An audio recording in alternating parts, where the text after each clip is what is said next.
और अब आपको बताएं कि कप तो जीत गए लेकिन इज्जत हार गए। भारत ने एक मर्तबा फिर खुद को शर्मिंदा कर लिया। एशिया कप की ट्रॉफी जीतने के बावजूद एशियन क्रिकेट काउंसिल के सदर मोहसिन नकवी से ट्रॉफी लेने से इनकार कर दिया। मोहसिन नकवी ने भारतीय गुंडागर्दी के सामने झुकने से इनकार करते हुए ट्रॉफी ही नहीं दी। ये रिपोर्ट मुलाहिजा कीजिए।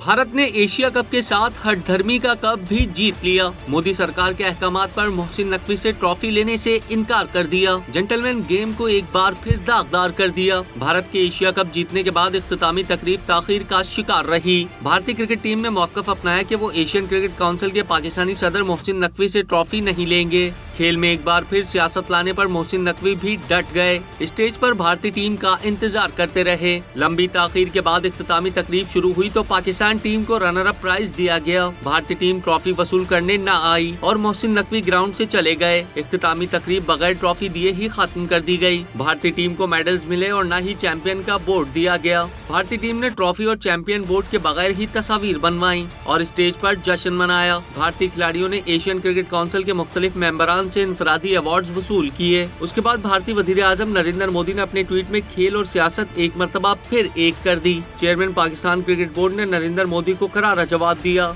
जंग को खेल से जोड़ना मायूसी की अलामत करार दे दिया। मोहसिन नकवी का कहना है कि जंग फख्र का पैमाना है तो तुम्हें जिल्लत आमेज शिकस्त हुई। तारीख तुम्हारी पाकिस्तान के हाथों जिल्लत आमेज शिकस्त महफूज कर चुकी है। कोई मैच इस सच्चाई को नहीं बदल सकता।